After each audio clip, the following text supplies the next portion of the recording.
wabarakatuh. Selamat datang kembali di media pembelajaran matematika bersama Bu Nida. Kali ini kita akan belajar logika matematika. Materi ini adalah materi kelas 11 tingkat SMK atau MAK.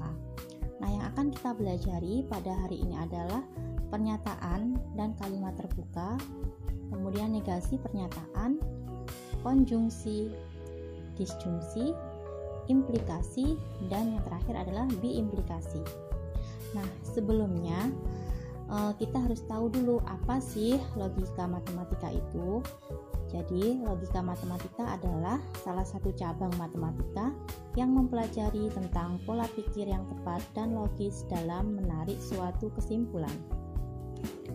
Dalam kehidupan sehari-hari, untuk menyampaikan pemikiran, seseorang menggunakan kalimat. Dalam logika matematika ada dua jenis kalimat, yaitu pernyataan dan kalimat terbuka. Nah, apa bedanya? Jadi, kalau pernyataan adalah kalimat mempunyai nilai kebenaran, dapat bernilai benar atau salah, namun tidak sekaligus kedua-duanya. Yuk kita lihat contoh berikut ini. Ibu kota Jawa Timur adalah Surabaya. Benar? Benar. Jadi dia mempunyai nilai kebenaran, yaitu benar. Kemudian yang kedua, kambing adalah hewan pemakan daging. Salah ya, dia mempunyai kebenaran salah. Berarti itu termasuk pernyataan. Nah, bagaimana yang tidak termasuk dalam pernyataan? Misalnya gini nih. Ani adalah seorang gadis yang cantik. Gitu. Nah, kenapa dia bukan merupakan pernyataan? Karena cantik itu relatif ya.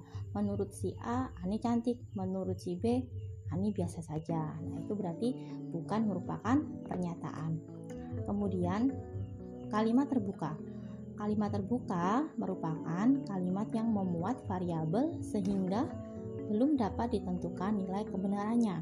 Kalimat terbuka dapat menjadi pernyataan jika variabelnya diganti nilai tertentu. Nah, misalnya seperti ini. Ada X min 2 sama dengan 9. Jadi ini masih kalimat terbuka karena dia mengandung variabel. Jika X diganti dengan angka 12 misalkan, berarti pernyataan ini 12 dikurangi 2 itu masih 10. Berarti pernyataan ini salah. Kalau X-nya diganti dengan 11, berarti 11 dikurangi 2 sama dengan 9, berarti pernyataannya benar. Tapi kalau X-nya tidak diganti, maka kalimat tersebut merupakan kalimat terbuka. Kemudian, negasi pernyataan. Apa sih negasi itu? Jadi, negasi itu sama dengan ingkaran, ya. Jadi, misalkan nih, ada pernyataan, ini pensil. Ingkarannya berarti ini bukan pensil. Kemudian hari ini hujan, jadi ingkarannya hari ini tidak hujan. Ya, jadi ingkaran itu kayak kebalikan gitu ya. Kemudian misalkan ada nih, semua siswa lulus SBMPTN. Nah, gimana ini ingkarannya? Semua. Jadi ingkarannya semua itu bukan tidak ada ya, tapi ingkarannya semua itu adalah bisa diganti ada atau beberapa dan ditambah tidak. Jadi semua siswa lulus SBMPTN, ingkarannya yaitu beberapa siswa tidak lulus SBMPTN. Jadi ini rumusnya kayak gini nih. Nah, misalkan ini dibaca untuk setiap ya. Ini simbolnya dibaca untuk setiap, semua atau seluruh. Itu kalau dinegasikan jadi ada atau beberapa atau sebagian ditambah dengan kata tidak. Nah, jadi kayak gini. Semua siswa lulus SBMPTN. Jadi semuanya ini diganti dengan kata ada atau beberapa ditambahi kata tidak. Jadi beberapa siswa tidak lulus SBMPTN. Nah, kita coba lagi. Ada kucing yang senang mandi. Ada. Jadi ingkarannya ada berarti semua atau seluruh atau setiap. Jadi ingkarannya adalah semua kucing tidak senang mandi. Nah, kemudian untuk simbol sama dengan itu negasinya atau ingkarannya tidak sama dengan. Kalau lebih besar berarti kurang dari sama dengan. Kalau kurang dari berarti lebih dari sama dengan. Seperti contoh berikut. 56 lebih besar sama dengan 55. Jadi ingkarannya adalah 56 kurang dari 55. Begitu. Oke. Next, lanjut kalimat majemuk. Nah, dalam logika matematika, kalimat majemuk itu ada jadi ada penghubungnya ya. Di sini bisa konjungsi atau disjungsi atau implikasi atau diimplikasi. Nah, untuk lebih jelasnya mari kita pelajari satu persatu. Konjungsi. Jadi konjungsi itu jika P dan Q masing-masing melambangkan suatu pernyataan, maka konjungsi P dan Q ditulis P dan Q, dibaca P dan Q. Jadi ini pernyataannya ada dua, ada si P, ada si Q, kemudian tanda hubungnya itu adalah dan itu berarti konjungsi. Nah, ini tabel kebenaran dari konjungsi ya. Jadi kalau pernyataannya 2 P sama Q, berarti di sini ada tabelnya ada 4 ya, karena 2 pangkat 2 itu kan 4. Yang pertama, yang P itu benar-benar salah-salah. Jadi B ini mewakili benar, S ini mewakili salah. Kemudian si Q-nya benar salah. Nah, untuk konjungsi di sini bisa kita lihat bahwa semuanya itu kan bernilai salah ya. Jadi benar ketemu salah jadi salah, salah ketemu benar jadi salah, salah ketemu salah juga jadi salah. Nah, yang beda apa di sini? Benar ketemu sama dengan benar. Jadi untuk menandai konjungsi itu hanya benar, konjungsi benar itu hasilnya benar, yang lainnya salah. Jadi seperti ini, bernilai benar jika kedua pernyataan benar, bernilai salah jika salah satu atau kedua pernyataan bernilai salah. Jadi contohnya seperti ini. Tentukan nilai kebenaran dari 9 habis dibagi 3 dan 9 adalah bilangan prima. Jadi kita pisah dulu seperti ini. Misalkan nih, P-nya sama dengan 9 habis dibagi 3. Berarti pernyataan ini kan benar. Ya, benar. Kemudian yang Q-nya 9 adalah bilangan prima. 9 kan bukan bilangan prima ya. Jadi salah. Nah, jadi bisa ditulis seperti ini. P dan Q sama dengan P-nya itu tadi benar dan salah. Benar dan salah nilainya salah. Jadi pernyataan di atas mempunyai nilai kebenaran yang salah. Gitu. Oke, next. Contoh konjungsi lagi, misalkan nih, tentukan nilai X agar pernyataan berikut bernilai benar. Ini tabel konjungsi yang tadi ya. Sapi adalah hewan berkaki 4 dan X kuadrat plus 5X plus 6 sama dengan 0. Jadi P-nya itu adalah sapi adalah hewan berkaki 4.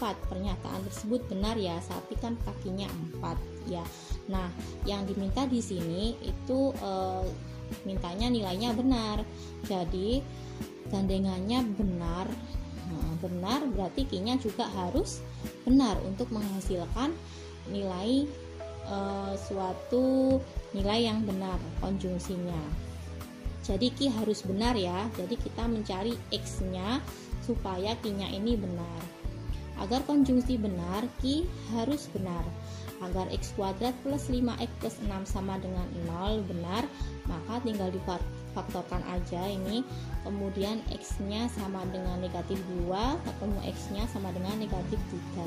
Jadi konjungsi benar untuk X sama dengan negatif 2 atau X sama dengan negasi 3. Oke, lanjut. Jika P dan Q masing-masing melambangkan suatu pernyataan, maka disjungsi P dan Q ditulis P kayak gini ya, dibaca P atau Q. Ingat ya, kalau konjungsi itu dan, kalau disjungsi itu atau. Jadi tabel kebenarannya seperti ini. P-nya tetap benar-benar salah-salah, Q-nya juga benar-salah. Nah, kalau tadi konjungsi itu nilainya salah semua kecuali benar ketemu benar ya. Jadi kalau disjungsi itu nilainya benar semua kecuali salah ketemu dengan salah. Nah, contohnya, tentukan nilai X agar pernyataan berikut bernilai benar. 5 ditambah 14 kurang dari 2 ditambah 10 atau X kuadrat min 2X min 8 lebih besar sama dengan 0. Jadi kita jadikan kayak gini dulu. P-nya misalkan 5 plus 4. Ini bukan 4 ya, 14 kurang dari 2 plus 10. Nah, di sini kan 19 kurang dari 12 berarti salah ya. Salah. Kemudian X kuadrat min 2X min 8 lebih besar sama dengan 0. Jadi karena P-nya sudah bernilai salah dan yang diminta itu benar, salah, yang diminta benar berarti Q-nya juga harus benar. Nah, agar Q-nya benar, ini tinggal difaktorkan aja. X min 4 X plus 2 sama dengan 0, ketemu X-nya kurang dari sama dengan min 2 atau X-nya lebih besar sama dengan 4 untuk menjadikan pernyataan Q ini adalah benar. Jadi disjungsi benar untuk X kurang dari sama dengan min 2 atau X lebih besar sama dengan 4. Oke, next, implikasi. Implikasi adalah gabungan dua pernyataan P dan Q sehingga membentuk pernyataan majemuk dengan menggunakan kata penghubung jika, maka. Nah, tabel kebenarannya kayak gini. P benar-benar salah-salah, Q benar-salah seperti tadi. Kemudian P maka Q ini ciri-cirinya adalah semuanya itu bernilai benar kecuali yang depan benar, yang belakang salah, itu nilainya salah. Nah, jadi harus diingat-ingat. Nah, bernilai salah untuk pernyataan pertama benar dan pernyataan kedua salah. Untuk kondisi lainnya, implikasi bernilai benar. Contohnya seperti ini, tentukan nilai kebenaran dari pernyataan berikut. Jika kuda hewan pemakan rumput, maka kuda berkaki 4. Kuda hewan pemakan rumput benar ya, kuda berkaki 4 juga benar. Jadi benar implikasi benar berarti hasilnya benar, maka pernyataan di atas bernilai benar. Oke, next, diimplikasi. Diimplikasi adalah gabungan dua pernyataan P dan Q sehingga membentuk pernyataan majemuk dengan menggunakan kata penghubung jika dan hanya jika. Tabel kebenarannya seperti ini. P benar-benar salah-salah, Q benar-salah. Kemudian P implikasi Q itu ciri-cirinya ini ya. Jadi kalau tandanya ini kebenarannya ini sama berarti dia nilainya benar. Jadi benar-benar itu benar, salah-salah juga benar. Kemudian kalau beda berarti nilai kebenarannya salah. Ini bernilai benar jika kedua pernyataan bernilai sama, bernilai salah jika kedua pernyataan bernilai berbeda atau berlawanan. Contohnya, tentukan nilai kebenaran dari pernyataan 9 adalah bilangan prima jika hanya jika 9 habis dibagi 4. Jadi penyelesaiannya P sama dengan 9 adalah bilangan prima. Prima enggak ya 9? Bukan, berarti dia salah ya. Kemudian kalau Q 9 habis dibagi 4. 9 habis dibagi 4 enggak, dia tuh sisa 1 ya. Jadi juga salah. Nah, jadi kalau salah diimplikasi salah diimplikasi salah, berarti pernyataan tersebut benar. Ya, jadi pernyataan tersebut benar. Oke, next, negasi pernyataan majemuk. Masih ingatkan ya, negasi itu adalah ingkaran. Jadi di sini untuk konjungsi, jadi negasi konjungsi. Negasi P dan Q itu adalah negasi P atau negasi Q. Kemudian negasi P atau Q itu adalah negasi P dan negasi Q. Kemudian negasi P maka Q itu adalah P dan negasi Q. Negasi P berimplikasi Q itu sama dengan P dan negasi Q atau negasi P dan Q.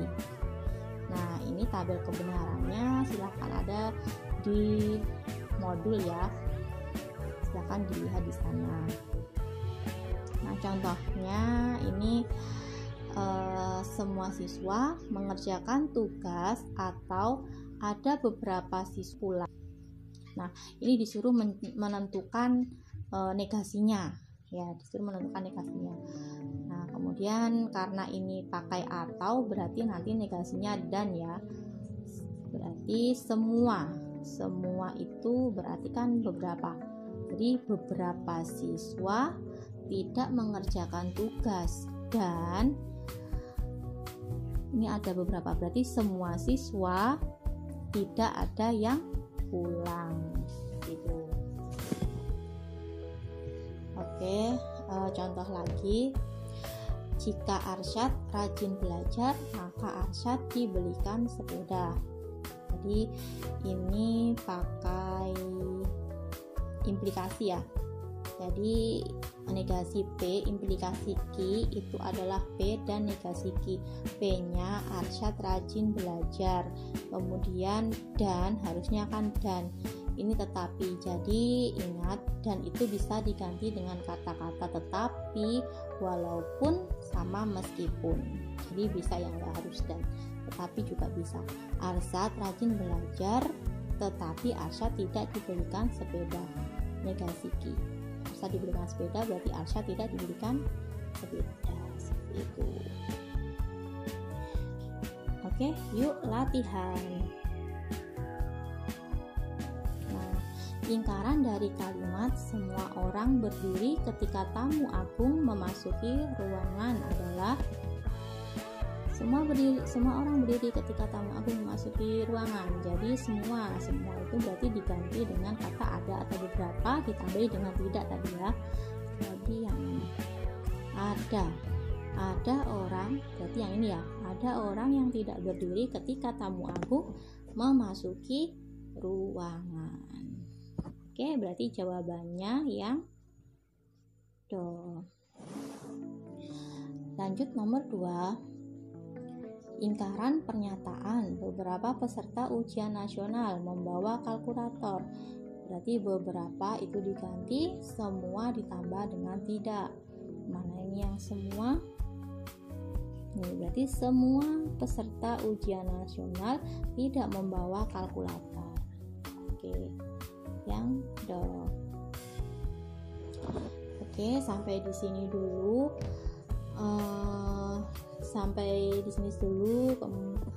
Sampai jumpa pada pertemuan yang akan datang, yaitu logika matematika part 2. Oke, semoga kalian paham. Terima kasih, semoga materi ini bisa bermanfaat untuk kalian semua. Saya akhiri, wassalamualaikum warahmatullahi wabarakatuh.